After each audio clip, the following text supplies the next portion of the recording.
ওম শান্তি। আজি 9-3-2025 বৰ্ষৰ প্ৰাতঃ মুৰলী অব্যক্ত বাপদাদাৰ ৰিভাইজ 20-3-2004। আজি বাবাই কৈছে এইটো বৰ্ষ বিশেষকৈ জীৱনমুক্ত বৰ্ষৰ ৰূপত উদযাপন কৰা, একতা আৰু একাগ্ৰতাৰে পিতাৰ প্ৰত্যক্ষ কৰা। আজি স্নেহৰ সাগৰ পিতাই চাৰিওফালৰ স্নেহী সন্তানসকলক চাই আছে হওক। পিতাৰো সন্তানসকলৰ প্ৰতি অন্তৰৰ অবিনাশী স্নেহ আছে আৰু সন্তানসকলৰো দিলাৰাম পিতাৰ প্ৰতি অন্তৰত স্নেহ আছে। এই পৰমাত্মা স্নেহক, অন্তৰৰ স্নেহক কেৱল পিতা আৰু সন্তানসকলেহে জানে। পৰমাত্মা স্নেহৰ পাত্ৰ কেৱল তোমালোক ব্ৰাহ্মণ সন্তানসকলেহে হোৱা। ভক্ত আত্মাসকল হৈছে পৰমাত্মাৰ প্ৰেমৰ তৃষ্ণাটোৰ আহ্বান জনায়। তোমালোক ভাগ্যৱান ব্ৰাহ্মণ আত্মাসকল সেই স্নেহ প্ৰাপ্তিৰ পাত্ৰ হোৱা। বাপদাদাই জানে যে সন্তানসকলৰ বিশেষ স্নেহ কিয় আছে, কিয়নো এই সময়ত সৰ্বসম্পদৰ মালিকৰ দ্বাৰা সৰ্বসম্পদ প্ৰাপ্ত হয়। যি সম্পদ কেৱল এতিয়া এটা জন্মৰ বাবে নহয়, কিন্তু অনেক জন্মৰ কাৰণে এই অবিনাশী সম্পদ তোমালোকৰ লগত থাকে। তোমালোক সকলো ব্ৰাহ্মণ আত্মা জগতৰ লোকৰ দৰে খালী হাতেৰে নোযোৱা, সকলো সম্পদেৰে ভৰপূৰ হৈ যোৱা। তেন্তে এনে অবিনাশী সম্পদ প্ৰাপ্তিৰ নিচা থাকে নহয়। আৰু সকলো সন্তানে অবিনাশী সম্পদ জমা কৰিছা নহয়। জমাৰ নিচা, জমাৰ আনন্দও সদায় থাকে। প্ৰত্যেকৰে চেহেৰাত সম্পদৰ জমা পুঁজিৰ ৰেঙনি দেখিবলৈ পোৱা যায়। জানা নহয় কি সম্পদ বাবাৰ দ্বাৰা প্ৰাপ্ত হৈছে। কেতিয়াবা নিজৰ জমা পুঁজি পৰীক্ষা কৰা নে? পিতাইতো সকলো সন্তানকে সকলো সম্পদ অক্ষয় ৰূপত দিয়ে। কাৰোবাক অধিক, কাৰোবাক কম নিদিয়ে। প্ৰতিগৰাকী সন্তান অক্ষয়, অখণ্ড, অবিনাশী সম্পদৰ মালিক। বালক হোৱা অৰ্থাৎ সম্পদৰ মালিক হোৱা। তেন্তে বাপদাদাই কিমান সম্পদ দিছে সেয়া চকুৰ সন্মুখলৈ আনা। সৰ্বপ্ৰথম সম্পদ হ'ল জ্ঞান ধন। তেন্তে সকলোৱে ধন প্ৰাপ্ত কৰিছানে? প্ৰাপ্ত কৰিছা নে প্ৰাপ্ত কৰিবলৈ আছে? বাৰু জমাও আছেনে? নে অলপ জমা আছে? অলপ শেষ হৈ গ'ল? জ্ঞান ধন অৰ্থাৎ বিচাৰ বুদ্ধি সম্পন্ন হৈ ত্ৰিকালদৰ্শী হৈ কৰ্ম কৰা। জ্ঞানৱান হোৱা। সম্পূৰ্ণ জ্ঞান আৰু তিনিওকালৰ জ্ঞান বুজি লৈ জ্ঞান ধন কাৰ্যত খটুৱা। এই জ্ঞানৰূপী সম্পদেৰে প্ৰত্যক্ষ জীৱনত প্ৰতিটো কাৰ্যত ব্যৱহাৰ কৰাৰ বিধিৰে সিদ্ধিপ্ৰাপ্ত হয়, যাৰ দ্বাৰা অনেক বন্ধনৰ পৰা মুক্তি আৰু জীৱন মুক্তি পোৱা যায়। অনুভৱ কৰা নে? এনেকুৱা নহয় যে সত্য যুগত জীৱন মুক্তি পাবা। এতিয়াও এই সংগমৰ জীৱনটো সদৰ অনেক বন্ধনৰ পৰা মুক্তি পোৱা যায়। জীৱন বন্ধনমুক্ত হৈ যায়। জানা নহয় কিমান বন্ধনৰ পৰা মুক্ত হৈ গ'ল, কিমান প্ৰকাৰৰ হাই হাইৰ পৰা মুক্ত হৈ গ'লা। আৰু সদায় হাই হাই সমাপ্ত বাহ বাহৰ গীত গাই থাকা।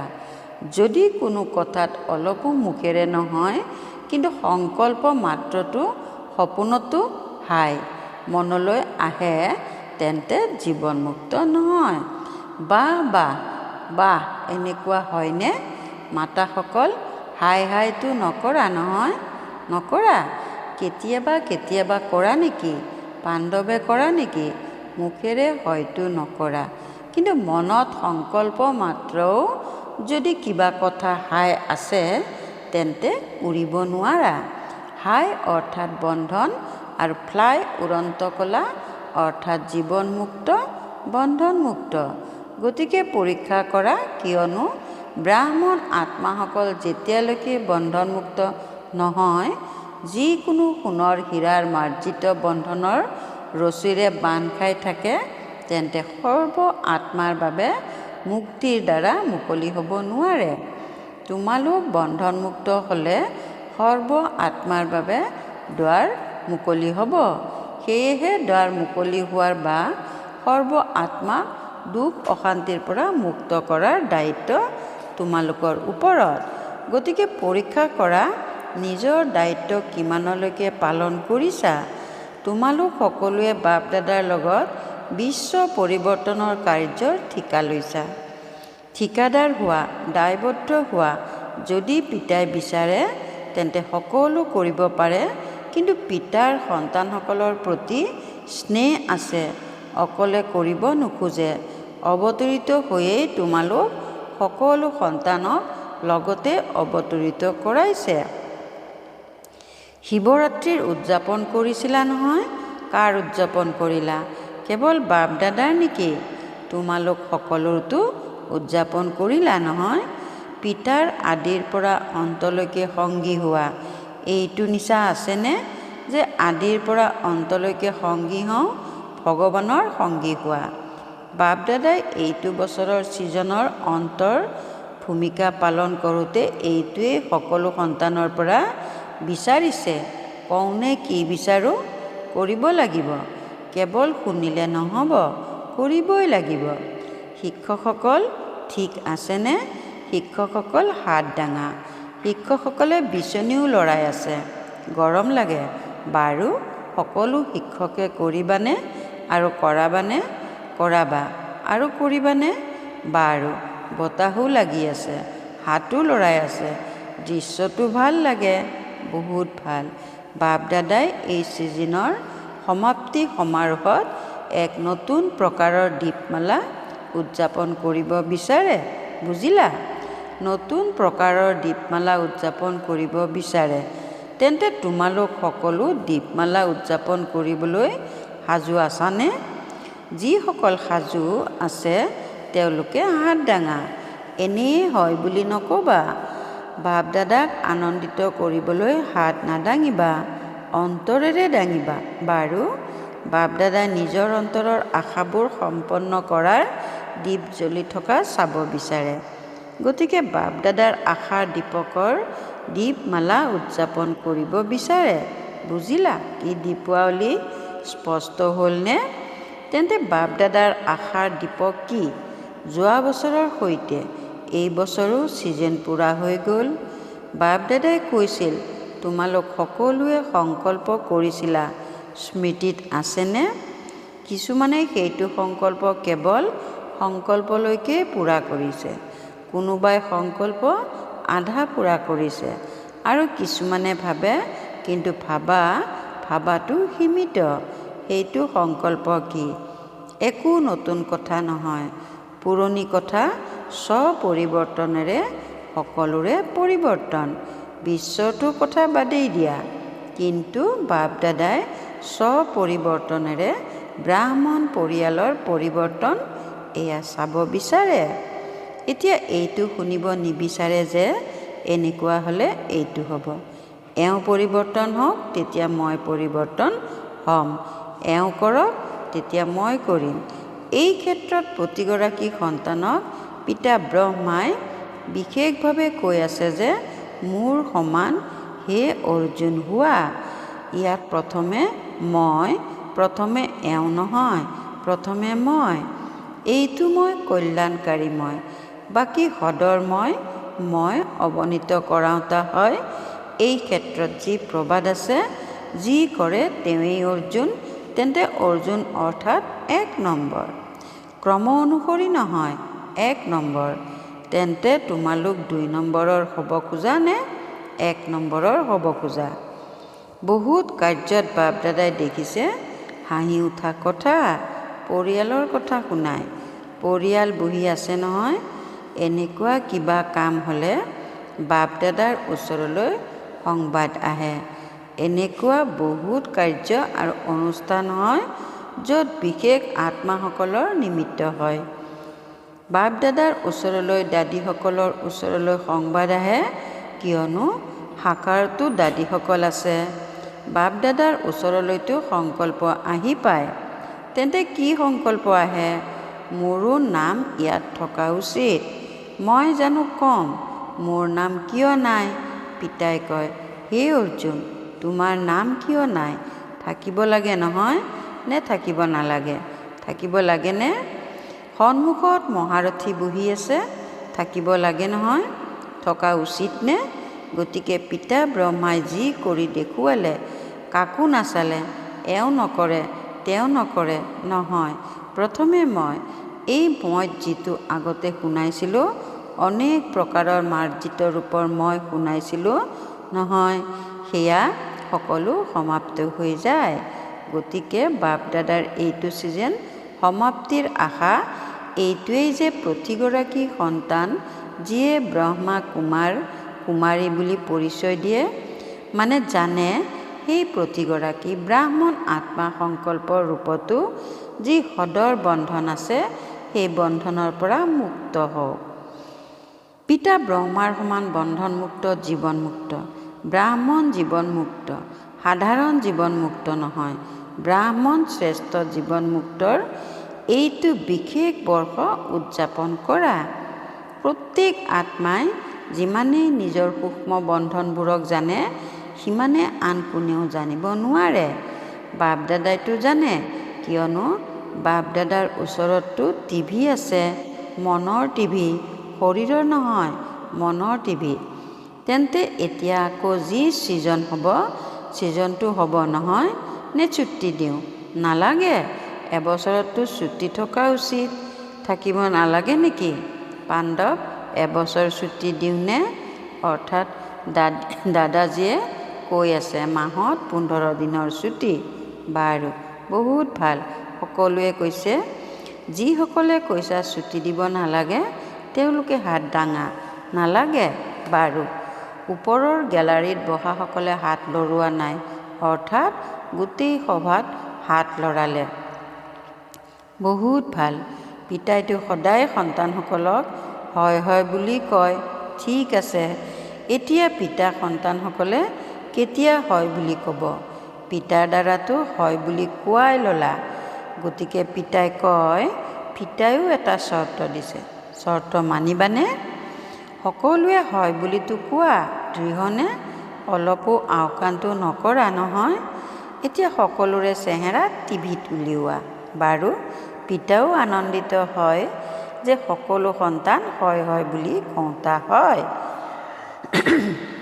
বাপ দাদাই এয়াই বিচাৰে যে কোনো কাৰণ নেদেখুৱাওক, এইটো কাৰণ, এইটো কাৰণ, সেয়েহে এই বন্ধন আছে। সমস্যা নহয়, সমাধান স্বৰূপ হ'ব লাগে আৰু সংগীসকলকো কৰি তুলিব লাগে। কিয়নো সময়ৰ অৱস্থা দেখি আছা, ভ্ৰষ্টাচাৰ কিমান বৃদ্ধি পাইছে। ভ্ৰষ্টাচাৰ অত্যাচাৰ অতিলৈ গৈ আছে। শ্ৰেষ্টাচাৰৰ পতাকা প্ৰথমে প্ৰত্যেক ব্ৰাহ্মণ আত্মাই নিজৰ মনত উৰালে, তেতিয়া বিশ্বত উৰিব। কিমান শিৱৰাত্ৰি উদযাপন কৰিলা? প্ৰত্যেক শিৱৰাত্ৰিত এয়াই সংকল্প কৰা যে বিশ্বত পিতাৰ পতাকা উৰুৱাব লাগে। বিশ্বত এই প্ৰত্যক্ষতাৰ পতাকা উৰুওৱাৰ পূৰ্বে প্ৰত্যেক ব্ৰাহ্মণে নিজৰ মনত সদায় অন্তৰাসনত পিতাৰ পতাকা উৰুৱাব লাগিব। এই পতাকা উৰুৱাবৰ বাবে কেৱল 2টা শব্দ প্ৰতিটো কৰ্মত ৰূপায়িত কৰিব লাগিব। কৰ্মত ৰূপায়িত কৰিবা, সংকল্পত নহয়, মগজত নহয়, অন্তৰত, কৰ্মত, সম্বন্ধত, সম্পৰ্কত ৰূপায়িত কৰিব লাগিব। কঠিন শব্দ নহয়, সাধাৰণ শব্দ। সেয়া হ'ল এটা সৰ্বসম্বন্ধ সম্পৰ্কত পৰস্পৰৰ একতা, অনেক সংস্কাৰ হোৱা স্বত্তেও অনেকতাৰ মাজত একতা। আৰু দ্বিতীয়তে যিয়েই শ্ৰেষ্ঠ সংকল্প কৰা। বাপ দাদাৰ বহুত ভাল লাগে যেতিয়া তোমালোকে সংকল্প কৰা নহয়, তেতিয়া বাপ দাদাই সেই সংকল্প দেখি শুনি বহুত আনন্দিত হয়। বাহ বাহ সন্তানসকল, বাহ বাহ, শ্ৰেষ্ঠ সংকল্প, বাহ।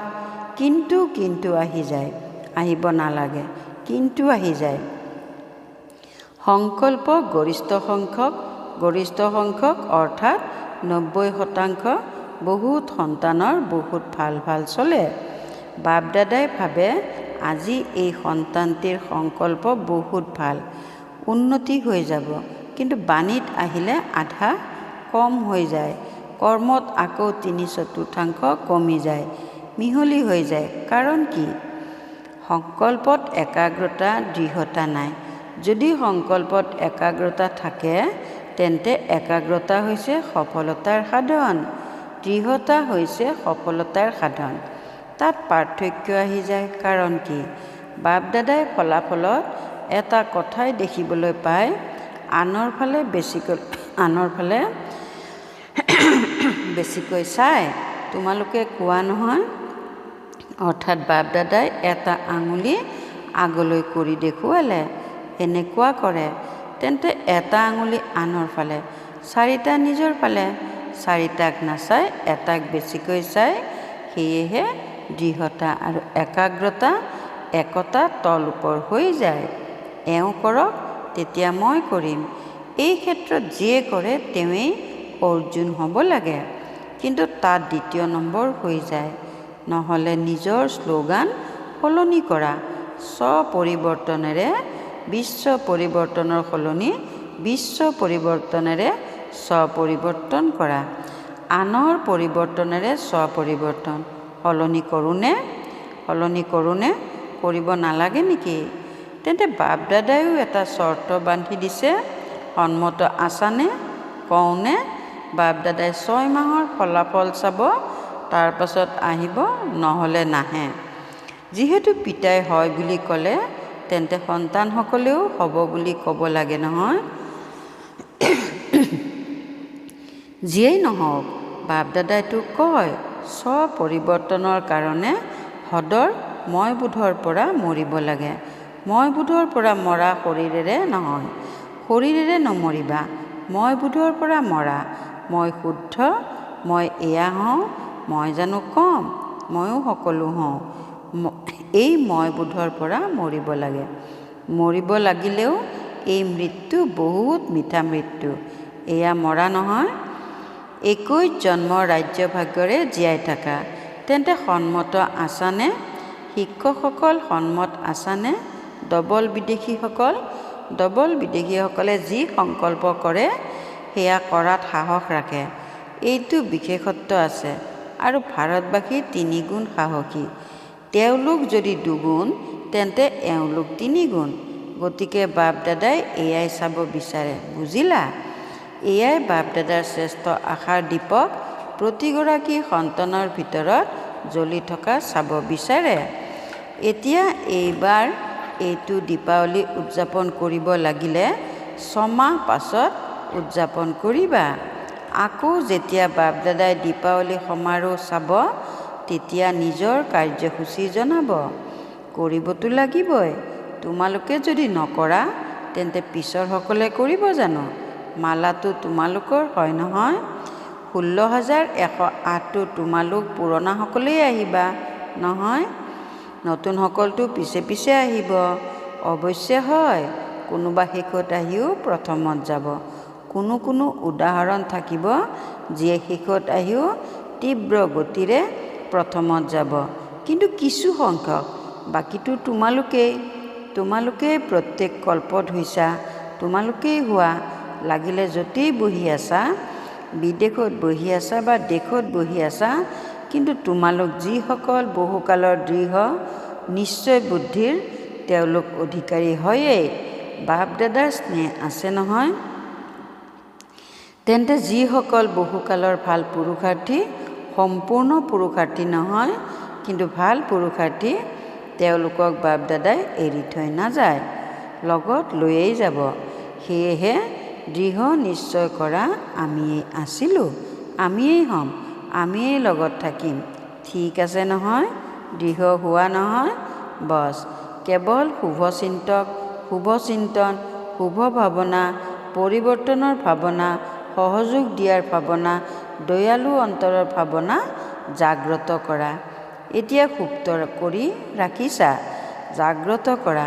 শিক্ষা বেছি নিদিবা, ক্ষমা কৰা। ইজনে সিজনক শিক্ষা দিয়াত সকলো হুঁচিয়াৰ, কিন্তু ক্ষমাৰ লগত শিক্ষা দিয়া, মুৰুলি শুনোৱা, পাঠ্যক্ৰম কৰোৱাৰ বা যিয়েই কাৰ্যসূচী হাতত লোৱা, তাত লাগিলে শিক্ষা দিয়া, কিন্তু পৰস্পৰ যেতিয়া ক'ৰবাত আহা তেতিয়া ক্ষমাৰ লগত শিক্ষা দিবা, কেৱল শিক্ষা নিদিবা। দয়াশীল হৈ শিক্ষা দিয়া, তেতিয়া তোমালোকৰ দয়াই এনেকুৱা কাম কৰিব যে আনৰ দুৰ্বলতা ক্ষমা হৈ যাব। বুজিলা? বাৰু, এতিয়া 1 ছেকেণ্ডত মনৰ মালিক হৈ মনক যিমান সময় বিচৰা সিমান সময় একাগ্ৰ কৰিব পাৰিবানে? তেন্তে এতিয়া এইটো আত্মিক ব্যায়াম কৰা। মন একেবাৰে একাগ্ৰ হৈ যাওক। সংকল্পটো যাতে অস্থিৰতা নাথাকে, অবিচলিত। বাৰু, চাৰিওফালৰ সকলো অবিনাশী অখণ্ড সম্পদৰ মালিক, সদায় সংগমযোগী শ্ৰেষ্ঠ বন্ধনমুক্ত জীৱনমুক্ত স্থিতিত থাকোঁতা, সদায় বাপদাদাৰ আশাসমূহ সম্পন্ন কৰোঁতা, সদায় একতা আৰু একাগ্ৰতাৰ শক্তি সম্পন্ন মাষ্টাৰ সৰ্বশক্তিমান আত্মাসকলৰ প্ৰতি বাপদাদাৰ স্নেহপূৰ্ণ স্মৰণ আৰু নমস্কাৰ। চাৰিওফালৰ দূৰৈত বহি থকা সন্তানসকল, যিসকলে স্নেহ স্মৰণ পঠিয়াইছে, তেওঁলোককো বাপদাদাই বহুত অন্তৰৰ স্নেহ সহিত স্মৰণ কৰি আছে। লগতে বহুত সন্তানে মধুবনৰ ৰিফ্ৰেছমেণ্টৰ বহুত ভাল পত্ৰ পঠিয়াইছে। সেইসকল সন্তানৰ প্ৰতিও বিশেষ স্নেহপূৰ্ণ স্মৰণ আৰু নমস্কাৰ। বৰদান: হৈ যোৱা কথাৰ চিন্তন নকৰি পূৰ্ণ বিৰাম দিওঁতা তীব্ৰ পুৰুষাৰ্থী হোৱা। হৈ যোৱা কথাৰ চিন্তন নকৰি পূৰ্ণ বিৰাম দিওঁতা তীব্ৰ পুৰুষাৰ্থী হোৱা। এতিয়ালৈকে যি হৈ গ'ল তাক পূৰ্ণ বিৰাম দিয়া। হৈ যোৱা কথাৰ চিন্তন নকৰা, এয়াই তীব্ৰ পুৰুষাৰ্থ। যদি কোনোবাই হৈ যোৱা কথাৰ চিন্তন কৰে, তেন্তে সময়, শক্তি, সংকল্প সকলো অপচয় হৈ যায়। এতিয়া অপচয় কৰাৰ সময় নাই, কিয়নো সংগম যুগৰ 2টা মুহূৰ্ত অৰ্থাৎ 2টা ছেকেণ্ডো যদি অপচয় কৰিলা, তেন্তে অনেক বছৰ অপচয় কৰি দিলা। সেয়েহে সময়ৰ মহত্ব জানি এতিয়া হৈ যোৱা কথাক পূৰ্ণ বিৰাম দিয়া। পূৰ্ণ বিৰাম দিয়া অৰ্থাৎ সৰ্বসম্পদেৰে ভৰপূৰ হোৱা। শ্লোগান: যেতিয়া প্ৰতিটো সংকল্প শ্ৰেষ্ঠ হ'ব, তেতিয়া নিজৰ আৰু বিশ্বৰ কল্যাণ হ'ব। যেতিয়া প্ৰতিটো সংকল্প শ্ৰেষ্ঠ হ'ব, তেতিয়া নিজৰ আৰু বিশ্বৰ কল্যাণ হ'ব। ওম শান্তি। সত্যতা আৰু সভ্যতাৰূপী সংস্কৃতি ধাৰণ কৰিবলৈ আজিৰ অব্যক্ত সংকেত: জ্ঞানৰ যিকোনো কথা কৰ্তৃত্বৰে সত্যতা আৰু সভ্যতাৰে কোৱা, সংকোচ কৰি নহয়। প্ৰত্যক্ষতা কৰিবৰ বাবে প্ৰথমে নিজক প্ৰত্যক্ষ কৰা, নিৰ্ভীক হোৱা। ভাষণত শব্দ কম হওক, কিন্তু এনেকুৱা শক্তিশালী হওক য'ত পিতাৰ পৰিচয় আৰু স্নেহ সমাহিত হৈ থাকে, যি স্নেহৰূপী চুম্বকে আত্মাসকলক পৰমাত্মাৰ ফালে আকৰ্ষিত কৰে। ওম শান্তি।